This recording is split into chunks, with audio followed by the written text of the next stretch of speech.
इस दुनिया में मैजिक यूज करना आम बात है, पर यहाँ एक लड़का है जो कोई भी मैजिक यूज नहीं कर सकता, लेकिन वो हर किसी से ज्यादा स्ट्रांग है। इस मैजिकल दुनिया में झाड़ू में बैठ के उड़ना और चीजों को हवा में उड़ाना रोजमर्रा का काम है। यहाँ हर किसी के पास मैजिक यूज करने की काबिलियत है और ये उनकी जिंदगी का एक हिस्सा है और उनका सोशल स्टेटस भी उनकी मैजिक स्किल के ऊपर निर्भर करता है। और ड्रैगन दिखना यहाँ नॉर्मल बात है। वहीं उस जगह से दूर एक जंगल में मैश नाम का लड़का काफी तेजी से चेस्ट का वर्कआउट कर रहा है। एक 75 साल का बूढ़ा आदमी रैग्रो उस घने जंगल में एक छोटे से घर में मैश के साथ रहता है, जो कि शहर से काफी दूर है। वो बताता है उसने काफी लंबा जीवन जिया है, इसलिए उसे पता है स्ट्रेस से कैसे निपटना है। तभी दरवाजे से जोर जोर से आवाज आती है और मैश दरवाजा तोड़ के अंदर घुसता है। ये देख रैग्रो उस पे चिल्लाता है, उसने दरवाजे को क्यों तोड़ा। यहाँ बोला मैश कहता है वो अक्सर भूल जाता है कि दरवाजे को पुल करना है कि पुश। वो इस गलती के लिए माफी मांगता है और वादा करता है वो इसे फिक्स कर देगा।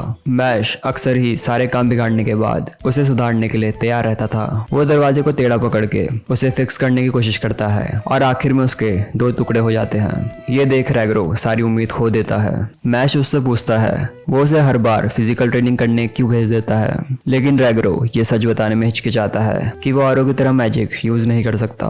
अब रैग्रो बाहर जाते समय मैश को शहर में उसके बिना अकेले जाने से मना करता है। हालांकि जैसे ही उसके फादर वहां से जाते हैं, मैश पोस्टर उठा के शहर की तरफ भागता है।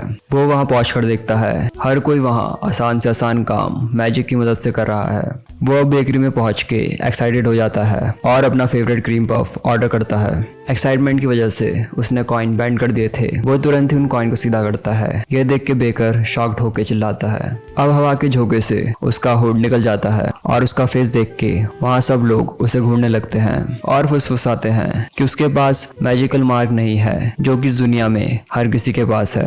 इसी दौरान एक मैजिक रेडियो में रायन नाम का अनाउंसमेंट होता है कि उसने मैजिक स्कूल में टॉप किया है।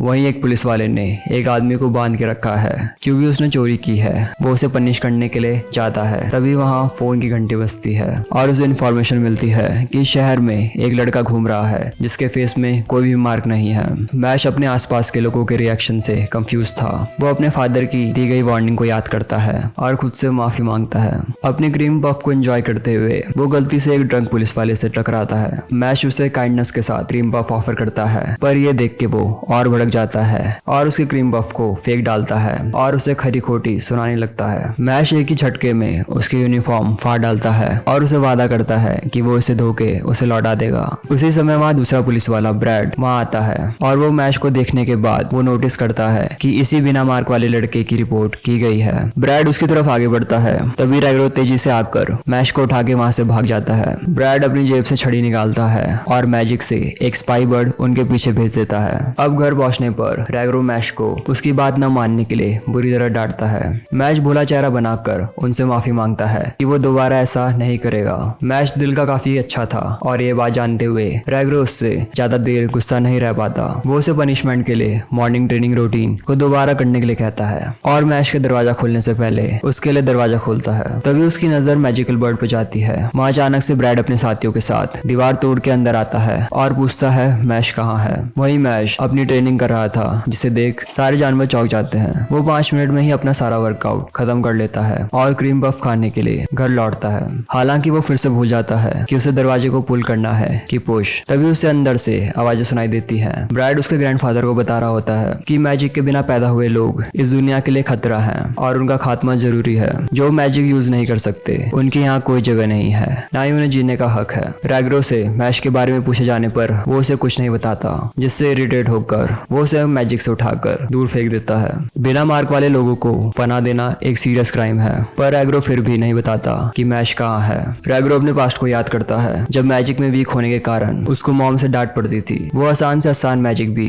ढंग से नहीं कर पाता था, जिसके लिए उसे हमेशा सजा मिलती थी। बड़े होने पर भी वो हर बार फेल होता रहा और हर कोई उससे नफरत करने लगा। जिंदगी से तंग आकर वो खुद की जान लेने का फैसला करता है, पर वो जब बिल्डिंग से कूदने वाला था उसे बच्चे के रोने की आवाज सुनाई देती है। उस बच्चे को उसके पेरेंट्स द्वारा वहाँ छोड़ दिया गया था क्योंकि उसके पास मार्क नहीं था। रैग्रो को पहली पहली बार लाइफ में ऐसा लगा कि किसी को उसकी सच में जरूरत है। उस दिन वो कसम खाता है भले ही उनका रिश्ता खून का ना हो, वो उसका ख्याल रखेगा। रैग्रो रोते हुए हवा में चिल्लाता है मैश जहाँ कहीं भी है वो भाग जाए। ब्रैड अपने साथियों को मैश को ढूंढने के लिए कहता है और रैग्रो को बुरी तरह पीटता है। ब्रैड अब एक खतरनाक मैजिक यूज करके रैग्रो को मारने वाला था, तभी मैश दरवाजे को तोड़ते हुए अंदर आता है और एक जोरदार पंच पुलिस वाले के मुंह में दे मारता है, जिससे वो उड़ते हुए घर के बाहर पहुंचता है। अब पिछली बार वाला ऑफिसर दोबारा उसके सामने आता है। मैश एक बार फिर उसके कपड़े फाड़ डालता है और उसके गालों में लगातार थप्पड़ मार के उसके गाल सुजा देता है। रैग्रो उस पर चिल्लाता है वो भागा क्यों नहीं, पर मैश इसके जवाब में कहता है वो अपनी फैमिली को मुसीबत में अकेला छोड़ के नहीं जा सकता। वो ब्रैड की तरफ इशारा करते हुए कहता है वो उसे हेल में पहुंचा देगा। ये बात सुनकर ब्रैड जोरों से हंसता है और कहता है बिना मैजिक के तुम्हें लगता है कि तुम मुझे हरा पाओगे। अब मोटा पुलिस वाला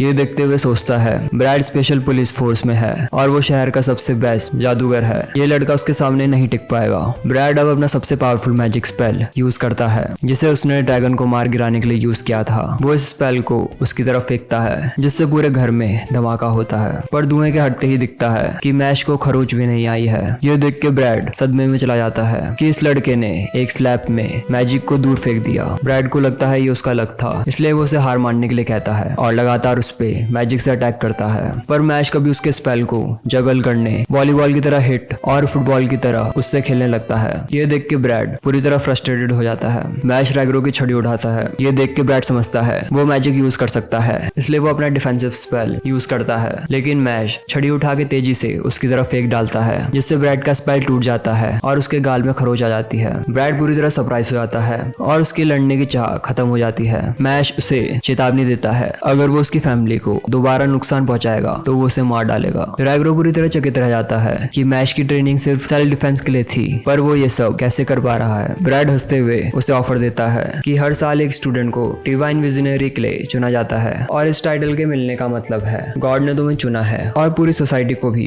तुम्हें एक्सेप्ट करना होगा। और वो चाहता है मैश इस टाइटल के लिए एनरोल करे और चुना जाए, जिससे वो भी प्रॉफिट कमा पाएगा अगर उसका सिलेक्शन हो जाए। अगर वो मना करता है तो पूरी जिंदगी वो उसके पीछे लगे रहेंगे। मैश इस डील को एक्सेप्ट कर लेता है क्योंकि वो अपने फादर के साथ पीसफुली जीना चाहता था। रैग्रो को लगता है ये पागलपन है क्योंकि वो एक मैजिक स्कूल है, लेकिन मैश का मोटिवेशन औरों के मुकाबले सबसे ज्यादा है। अगले सीन में मैश मैजिक स्कूल में पहुंच गया है और उसके फेस में एक नकली मार्क है। इसके आगे की स्टोरी जानने के लिए चैनल को सब्सक्राइब करें और कमेंट करके बताएं आपको ये वीडियो कैसी लगी। Till then peace out.